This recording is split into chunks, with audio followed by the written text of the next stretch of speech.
Hello everyone, Mr. B the narrator here, with of course, Mr. B. And today we're going to be looking at the final chapter of this class, which is psychological disorders. But before we could get into that, we need to answer the question, what does it mean to be abnormal? And what is abnormal behavior? And when we look at that psychologically, there's different criteria for classifying abnormal behavior. The first of which is unusualness, so behaving in an unusual way. However, even if a person is acting in an unusual way, you can't just use this one criteria for classifying abnormal behavior. So it's perfectly fine if someone's acting a little unusual. Another criteria is social deviance. And so this is when the behavior is abnormal in some contexts, but not in others. So an example of this would be, laughing at a funeral. It's not socially acceptable to do something like that. The third criteria is emotional distress. So is this behavior causing anxiety or depression? Is it inappropriate, excessive, prolonged? Then the fourth one is maladaptive behavior. So again, is it causing you distress? Is it self-defeating? Is it affecting your health, your social life, or preventing you from working? The fifth one is dangerousness. So is this behavior causing harm either to you or to others? And then finally, a faulty perception or interpretation of reality. So are you having hallucinations? Are you seeing or hearing or smelling or tasting something that isn't there? Or thinking about the world in a way that just isn't the way reality is? And these are kind of the main criteria for classifying abnormal behavior.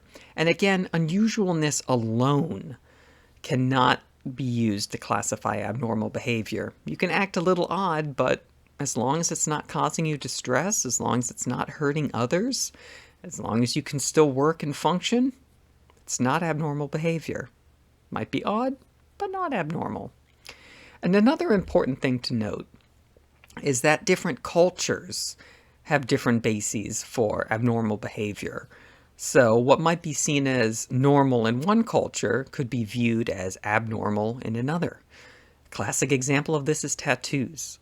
There's certain cultures where it's just how you show that you're a part of that culture.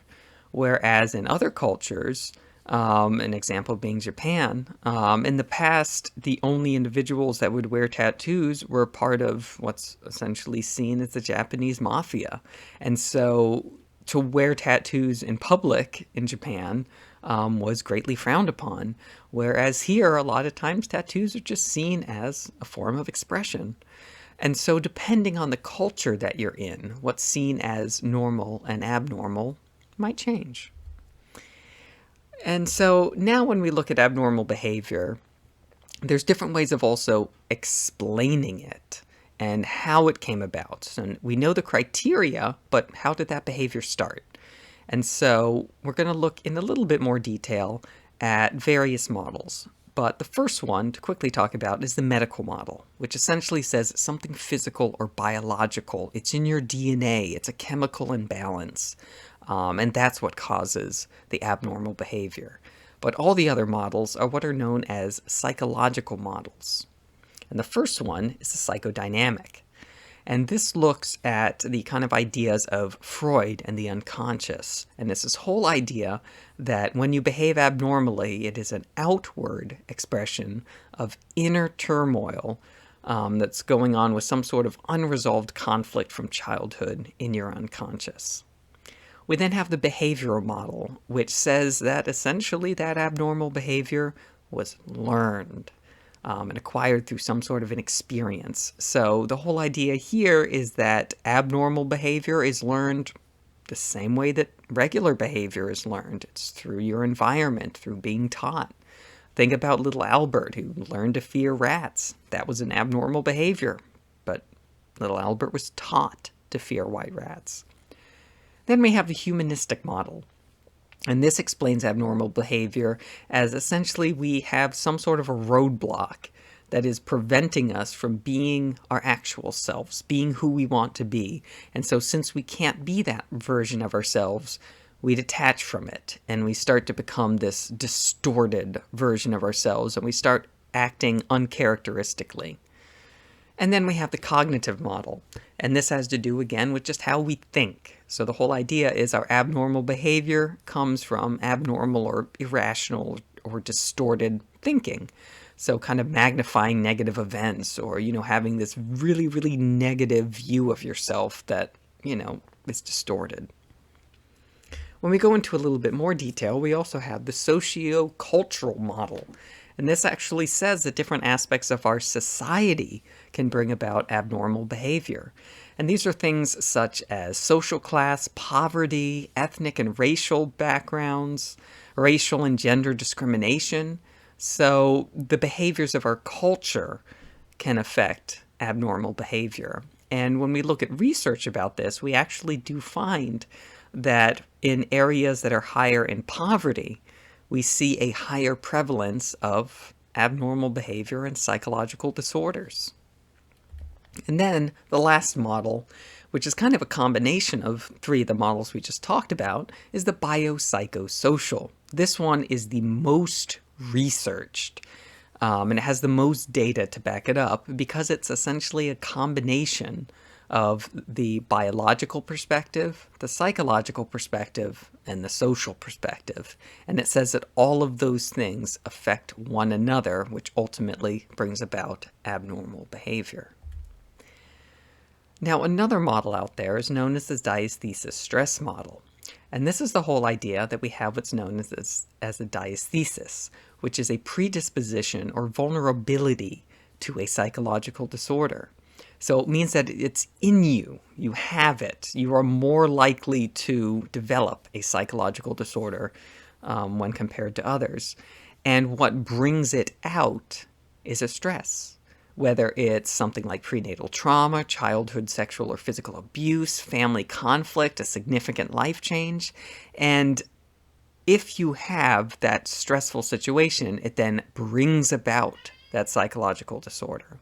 So again, the diastasis stress model is this whole idea that you have this predisposition for psychological disorder, but as long as you don't experience that significant stress, it never shows itself. And it's only because of that stress that it is brought out.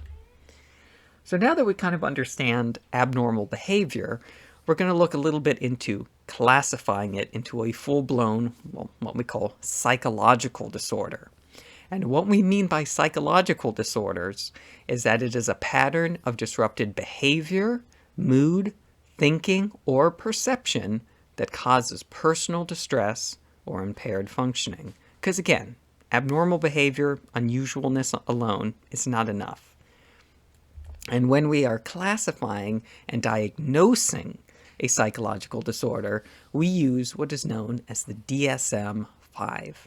And an important thing to know about this is that the DSM-5, also known as the Diagnostic and Statistical Manual of Mental Disorders, classifies just that. It is mental disorders. Because while in this class we're just talking about psychological disorders, there's other things out there like intellectual disabilities, which is also classified using the DSM-5. So when we talk about the DSM-5, and the 5 means that this is the 5th revision of it, we're talking about mental disorders as a whole.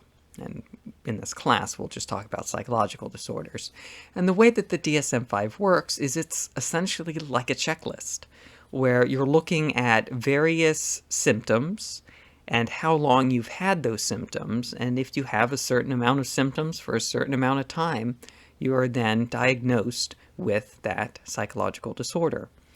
And an important thing also to note about the DSM-5 and psychological disorders is this is the only way of diagnosing a psychological disorder. So a doctor can use it, a psychiatrist can use it, but the only way to officially be diagnosed with a psychological disorder is through the DSM-5.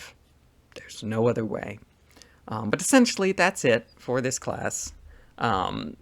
Now we kind of understand in more detail what we mean by abnormal behavior, different ways of viewing it, and then how to diagnose an abnormal behavior that is a full-blown psychological disorder. Tomorrow, we're going to talk about those psychological disorders in more detail.